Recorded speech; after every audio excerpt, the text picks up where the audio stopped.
ಇನ್ನು ರಾಜ್ಯದಲ್ಲೂ ಗಣರಾಜ್ಯೋತ್ಸವದ ಸಂಭ್ರಮ ಜೋರಾಗಿದೆ. ಬೆಳಗ್ಗೆ 9 ಗಂಟೆಗೆ ಸಿಲಿಕಾನ್ ಸಿಟಿಯಲ್ಲಿ ರಾಜ್ಯಪಾಲರು ಧ್ವಜಾರೋಹಣ ನೆರವೇರಿಸುತ್ತಾರೆ. ಬಳಿಕ ಆಕರ್ಷಕ ಪಥಸಂಚಲನ ನಡೆಯುತ್ತೆ. ಹೀಗಾಗಿ ಮಾಣಿಕ್ ಷಾ ಮೈದಾನದ ಸುತ್ತ ಖಾಕಿ ಹದ್ದಿನ ಕಣ್ಣಿಟ್ಟಿದೆ.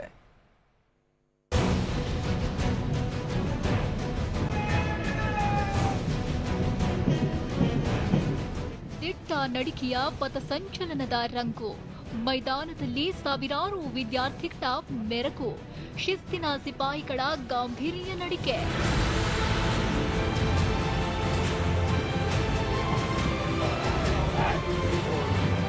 ಒಬ್ರಲ್ಲ ಇಬ್ರಲ್ಲ, 16 ಶಾಲೆಯ ಸಾವಿರಾರು ವಿದ್ಯಾರ್ಥಿಗಳು ಒಂದೇ ಧ್ವನಿಯಲ್ಲಿ ದೇಶಕ್ಕಾಗಿ ಜಯಘೋಷ ಕೂಗಲು ರೆಡಿಯಾಗಿದ್ದಾರೆ.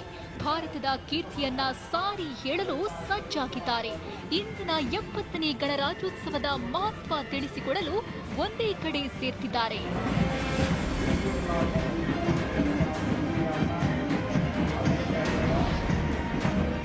ಅಂದ್ಹಾಗೆ ಇಡೀ ದೇಶವೇ ಇವತ್ತು ಗಣರಾಜ್ಯೋತ್ಸವ ಸಂಭ್ರಮದಲ್ಲಿ ಮಿಂದೇಳಲಿದೆ.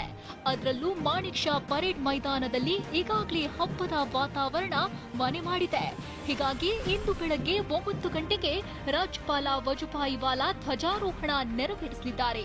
ಬಳಿಕ ರಾಜ್ಯಪಾಲರು ಪರೇಡ್ ವೀಕ್ಷಿಸಿ ಗೌರವ ವಂದನೆ ಸ್ವೀಕರಿಸಲಿದ್ದಾರೆ. ನಂತರ ನಡೆಯೋದೇ ಎಲ್ಲರ ಕಣ್ಣುಗಳಿಗೆ ಹಬ್ಬ ನೀಡೋ ಗಾಂಭೀರ್ಯ ಪಥಸಂಚಲನ. ಶಾಲಾ ವಿದ್ಯಾರ್ಥಿಗಳು, ಪೊಲೀಸರ ತಂಡ, ಭಾರತೀಯ ಸೇನೆ ಸೇರಿದಂತೆ ವಿವಿಧ ತುಕಡಿಗಳಿಂದ ಆಕರ್ಷಕ ಪರೇಡ್ ನಡೆಯಲಿದೆ.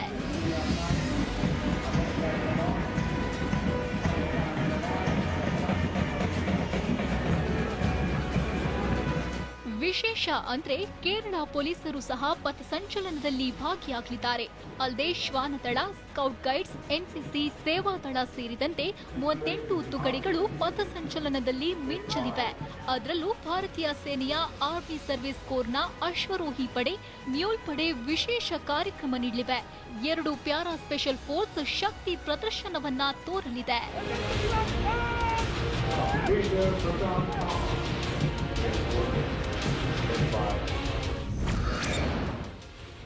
ಮೈದಾನದ ಸುತ್ತಲೂ ಪೊಲೀಸರ ಹದ್ದಿನ ಕಣ್ಣು. ನಗರದ ಮಾಣಿಕ್ ಷಾ ಪರೇಡ್ ಮೈದಾನದಲ್ಲಿ ಯಾವುದೇ ಅಹಿತಕರ ಘಟನೆ ನಡೆಯಬಾರದು ಅಂತ ಪೊಲೀಸರು ಅಲರ್ಟ್ ಆಗಿದ್ದಾರೆ. ಅದ್ಧೂರಿ ಗಣರಾಜ್ಯೋತ್ಸವ ಕಾರ್ಯಕ್ರಮಕ್ಕೆ ಪೊಲೀಸರು ಹದ್ದಿನ ಕಣ್ಣಿಟ್ಟಿದ್ದಾರೆ. ಕಾನೂನು ಸುವ್ಯವಸ್ಥೆಗಾಗಿ 9 ಡಿಸಿಪಿ, 16 ಎಸಿಪಿ, 51 ಪಿಐ, 108 ಪಿಎಸ್ಐಗಳನ್ನ ನಿಯೋಜನೆ ಮಾಡಲಾಗಿದೆ. ಇವರ ಜೊತೆಗೆ 77 ಎಎಸ್ಐ, 535 ಪಿಸಿ ಸೇರಿದಂತೆ 9 ಕೆಎಸ್ಆರ್ಪಿ, 5 ಸಿಎಆರ್ ತುಕಡಿ ಸೇರಿದಂತೆ ವಿವಿಧ ಸ್ಪೆಷಲ್ ಟೀಮ್ ಕಾರ್ಯನಿರತರಾಗಿರುತ್ತಾರೆ. ಅಷ್ಟೇ ಅಲ್ಲದೆ ಕಾರ್ಯಕ್ರಮಕ್ಕೆ ಸಂಪೂರ್ಣವಾಗಿ ಕ್ಯಾಮೆರಾಗಳನ್ನ ತರುವ ಹಾಕಿಲ್ಲ. ಇದರ ಜೊತೆಗೆ ಪೇಪರ್ ಸೇರಿದಂತೆ ಕೆಲ ವಸ್ತುಗಳನ್ನು ಕೂಡ ನಿಷೇಧ ಮಾಡಲಾಗಿದೆ.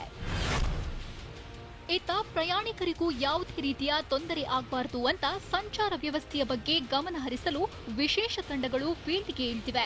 3 ಡಿಸಿಪಿ, 7 ಎಸಿಪಿ, 30 ಪಿಐ, 50 ಪಿಎಸ್ಐ ಸೇರಿದಂತೆ 1813 ಪೊಲೀಸರ ನಿಯೋಜನೆಗೊಂಡಿದೆ. ಮಾಣಿಕ್ ಷಾ ಪರೇಡ್ ಗ್ರೌಂಡ್ ಅಲ್ಲಿ ಮುಖ್ಯವಾಗಿ ಪರೇಡ್ ನಡೆಯಲಿದೆ. ಘನತೆವೆತ್ತ ರಾಜ್ಯಪಾಲರು ಮತ್ತು ಸನ್ಮಾನ್ಯ ಮುಖ್ಯಮಂತ್ರಿಗಳು ಮತ್ತು ನಮ್ಮ ಇತರ ಸಚಿವರುಗಳು ಅವರು ಸಹ ಭಾಗವಹಿಸಲಿದ್ದಾರೆ. ಅದಕ್ಕಾಗಿ ಮಾಣಿಕ್ ಷಾ ಪರೇಡ್ ಗ್ರೌಂಡ್ ಸುತ್ತಮುತ್ತಲೂ ನಾವು ಈಗಾಗಲೇ 15 ದಿವಸಗಳಿಂದ ಒಂದು ಕಣ್ಗಾವಲ ವ್ಯವಸ್ಥೆಯನ್ನು, ಭದ್ರತಾ ವ್ಯವಸ್ಥೆಯನ್ನು ಮಾಡಿಕೊಂಡಿದ್ದೇವೆ. ಹಗಲು ರಾತ್ರಿ ಆ ಒಂದು ಮೈದಾನವನ್ನು ಕಾಯುವ ಕೆಲಸವನ್ನು ಪೊಲೀಸರು ಮಾಡಿದ್ದಾರೆ. ಕೆಲವು ರಸ್ತೆಗಳಲ್ಲಿ ಸಂಚಾರ ಬಂದ್. ಮಾಣಿಕ್ ಷಾ ಪರೇಡ್ ಮೈದಾನದಲ್ಲಿ ಗಣರಾಜ್ಯೋತ್ಸವ ಕಾರ್ಯಕ್ರಮ ಪ್ರಯುಕ್ತ ಬೆಂಗಳೂರು ನಗರದ ಕೆಲ ರಸ್ತೆಗಳಲ್ಲಿ ಸಂಚಾರಕ್ಕೆ ಬ್ರೇಕ್ ಕೊಡಲಾಗಿದೆ. ಕಬ್ಬನ್ ರಸ್ತೆ, ಬಿಆರ್ವಿ ಜಂಕ್ಷನ್, ಕಾಮರಾಜ ರಸ್ತೆಗಳಲ್ಲಿ ಕಾರ್ಯಕ್ರಮ ಮುಗಿಯುವವರೆಗೆ ವಾಹನ ಸಂಚಾರ ಬಂದ್ ಆಗಲಿದೆ.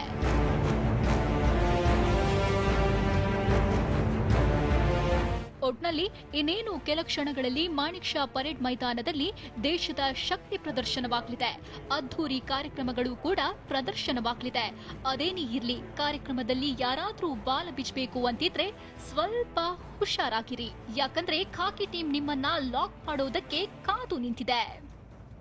ಪವನ್ ಕುಮಾರ್ ಜೊತೆ ಶಿವಪ್ರಸಾದ್, ಟಿವಿ9 ಬೆಂಗಳೂರು. ಈಗ ನಮ್ಮ ಪ್ರತಿನಿಧಿ ಜಗದೀಶ್ ಈ ಬಗ್ಗೆ ಮತ್ತಷ್ಟು ಮಾಹಿತಿಯೊಂದಿಗೆ ಮಾಣಿಕ್ ಷಾ ಪರೇಡ್ ಮೈದಾನದಿಂದಾನೇ ಈಗ ಲೈವ್ ಇದ್ದಾರೆ. ಜಗದೀಶ್, ಯಾವ ರೀತಿ ಸಜ್ಜಾಗಿದೆ ಅಲ್ಲಿ ಎಲ್ಲವೂ ಅಂತ?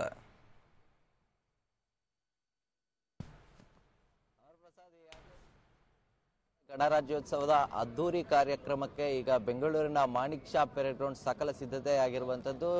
ಏನು ನಗರದ ವಿವಿಧ ಶಾಲೆಗಳಿಂದ ಸುಮಾರು 2200 ವಿದ್ಯಾರ್ಥಿಗಳು ಏನು ಇವತ್ತಿನ ಕಾರ್ಯಕ್ರಮದಲ್ಲಿ ಪಾಲ್ಗೊಳ್ತಾ ಇರುವಂತದ್ದು. ಅಂದ್ರೆ ಸಾಂಸ್ಕೃತಿಕ ಕಾರ್ಯಕ್ರಮಗಳ ಮುಖಾಂತರವಾಗಿ ಮನೋರಂಜನಾ ಜಾಗೃತಿಗಳನ್ನ ಮೂಡಿಸುವಂತಹ ನಿಟ್ಟಿನಲ್ಲಿ ಇವತ್ತು ವಿದ್ಯಾರ್ಥಿಗಳು ಕೂಡ ಪಾಲ್ಗೊಳ್ತಾ ಇದ್ದಾರೆ. ಜೊತೆಗೆ ಈ ರೀತಿಯಾದಂತಹ ಅದ್ದೂರಿ ಕಾರ್ಯಕ್ರಮಕ್ಕೆ ಈಗಾಗಲೇ ಕೂಡ 3000ಕ್ಕೂ ಹೆಚ್ಚು ಜನ ಇಲ್ಲಿ ಸೇರುವಂತಹ ಸಾಧ್ಯತೆಗಳಿರುವಂತದ್ದು. ಈ ನಿಟ್ಟಿನಲ್ಲಿ ಈಗಾಗಲೇ ಕೂಡ ಪೊಲೀಸ್ ಭದ್ರತೆಗಳನ್ನು ಕೂಡ ಈಗ MG ರಸ್ತೆ ಬಳಿ ಇರುವಂತಹ ಮಾಣಿಕ್ ಷಾ ಗ್ರೌಂಡ್ ನಲ್ಲಿ ಈಗ ಕೈಗೊಂಡಿರುವಂತದ್ದು. ಈಗ ನಾನು ಮಾಣಿಕ್ ಷಾ ಗ್ರೌಂಡ್ ನ ವಾತಾವರಣ ಹೇಗಿದೆ ಅನ್ನುವುದಂತನ್ನ ತೋರಿಸ್ತೇನೆ ನೋಡಿ. ಈಗಾಗಲೇ ಕೂಡ ಇದು ಏನ್ ಮಾಣಿಕ್ ಷಾ ಗ್ರೌಂಡ್ ನ ಮುಂಭಾಗ, ಇಲ್ಲಿ ಈಗಾಗಲೇ ಕೂಡ ಮಧುವಣ ಕಿತ್ತಿದ್ದಾರೆ. ಇಲ್ಲಿ ಸಾಕಷ್ಟು ತಯಾರಿಗಳು ಕೂಡ ನಡೆದಿರುವಂತದ್ದು. ಜೊತೆಗೆ ಪೊಲೀಸ್ ಸಿಬ್ಬಂದಿಗಳನ್ನು ನೋಡಬಹುದು.